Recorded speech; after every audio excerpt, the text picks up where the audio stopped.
안녕하세요, 선생님. 저는 대구 영선초등학교에서 5학년 아이들을 가르치고 있는 교사 김정민입니다. 프로젝트 수업 많이 하고 계시죠? 다들 잘 운영하고 계신가요? 지금 질문을 드리는 저조차도 선뜻 잘하고 있다 말씀드리기 참 어렵습니다. 하면 할수록 시행착오가 더해지는 것 같아요. 오늘 이 자리에 제가 나온 이유는 이렇게 하면 프로젝트 참 쉬워요를 말씀드리는 것이 아니라 저의 시행착오를 말씀드리고 학생들과 함께 다시 프로젝트를 계획하는 방법을 소개해드리기 위해서입니다. 프로젝트란 건 대체 뭘까요? 앞을 뜻하는 프로와 던지다를 뜻하는 젝트가 합쳐져서 만들어진 단어라고 합니다. 앞으로 던지려면 뭔가 명확한 목표가 있어야겠죠? 예를 들면 다음 달에 해외여행 바닷가에 가는데 비행기가 뜨기 전까지 체중을 5kg 감량하겠어 와 같은 구체적인 목표를 말하는 겁니다. 그럼 프로젝트 수업을 생각해 볼게요. 수업에서도 명확한 목표가 설정되기 위해서는 이유가 분명해야겠죠. 그럼 그 이유를 우리는 어디에서 찾아야 될까요?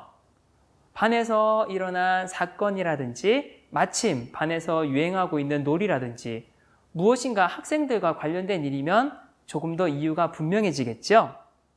주로 어떤 상황에 맞는 목표를 세우겠죠? 여기서 문제가 있습니다. 선생님, 보통 프로젝트 계획을 언제 세우시나요?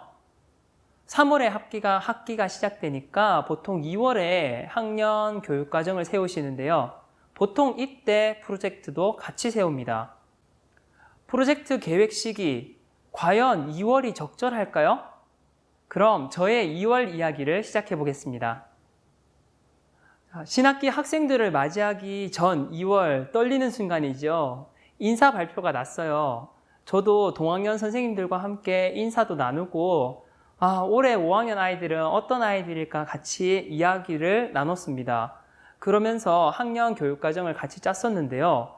프로젝트도 이때 같이 짰었어요. 함께 동학년 선생님들과 짠 프로젝트의 이름은 우리가 함께 준비한 아침밥이었습니다. 제가 맡은 5학년은 모두 4개의 반으로 이루어져 있었는데요. 1반은 작년에 영선초에서 5학년을 가르치셨던 선생님, 그리고 제가 2반이었습니다. 제가 있는 영선초등학교는 남부교육지원청 소속인데 저는 서부에서 올해 처음 왔고요.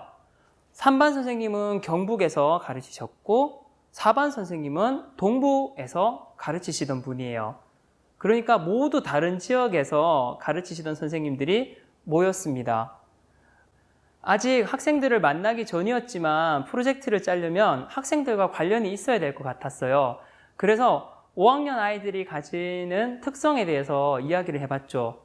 5학년이니까 학생들이 한창 클 시기다. 키도 쭉쭉 크더라. 그런 이야기를 하다가 영양이 참 중요하겠다 싶었거든요. 5학년 아이들은 영양이 참 중요한데 요즘 아이들 아침밥 잘 안 먹잖아요. 작년 선생님께 여쭤보니 작년 5학년 아이들 중에 아침을 먹지 않는 아이들이 많았다고 해요. 저도 마찬가지였고 3반, 4반 선생님들도 그런 아이들이 있어서 아침에 배고프다고 하는 아이들이 꽤 있었거든요. 그러면 우리 아이들에게 아침밥을 꼭 잘 먹자는 프로젝트를 하면 좋겠다. 이렇게 해서 계획을 세웠었어요. 문제는 3월 첫 주에 시작되었습니다. 우리가 함께 준비하는 아침밥 프로젝트는 실과 간단한 음식 만들기와 국어, 말이 다른 사람에게 미치는 영향 단원을 엮어서 계획했습니다. 아침밥을 간단하게 만들고 자기가 만든 아침밥을 즐거운 말로 친구들에게 전해주고 서로 좋은 말로 소감을 나누는 프로젝트로 계획을 했었거든요. 그런데 저희의 프로젝트는 3월 초에 암초를 만났습니다. 학기 초에 학생들 기초조사를 하잖아요. 그때 프로젝트 관련해서 아침밥을 먹는 현황을 조사를 했었는데 전체 학생 91명 중에 80명이 아침밥을 너무 잘 먹고 오는 거예요. 나머지 11명 학생들도 물어보니 아침밥을 간편식을 먹는 학생들도 있고 과일을 먹는 학생들도 있는 거예요. 그렇게 해서 순수하게 안 먹는 아이들이 3명밖에 없었어요. 그래서 원래의 취지와는 전혀 맞지 않는 상황이 만들어진 셈이죠.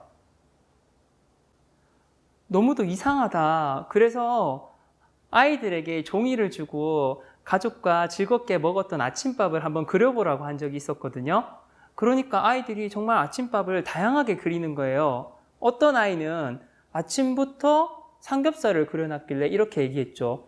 아침부터 삼겹살을 집에서 구워 먹었니? 라고 물어보니 아니 저녁에 먹고 남은 음식을 아침에 자기 집에서는 먹는다고 하는 거예요.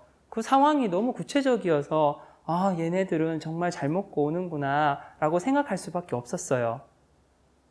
아이들이 밥을 잘 안 먹고 온다는 전제로 만든 프로젝트인데 그 전제 자체가 틀려버렸죠. 고민하다가 결국 프로젝트의 목적과 내용을 수정하기로 했습니다. 왜냐하면 아침밥을 잘 먹어야 하는 이유, 아침밥을 안 먹으면 어떤 문제가 생길까요? 아침밥 잘 먹기로 다짐하는 글쓰기, 여러 가지 활동 계획했던 것들이 다 어긋나 버렸거든요. 그때 든 생각이 프로젝트를 학생들을 만나지 않고 작성을 하는 것이 과연 맞나? 라는 생각이 들었어요. 게다가 프로젝트 계획 과정에서 학생들의 참여가 전혀 없이 교사들끼리만 짰다는 것도 문제가 있을 것 같아서 학생들과 함께 프로젝트를 계획해 보기로 하였습니다. 포인트는 아이들과 함께 프로젝트를 계획하되 학기 중에 갑자기 짜야 되는 프로젝트라서 교사들도 부담이 없어야 한다는 것이었습니다.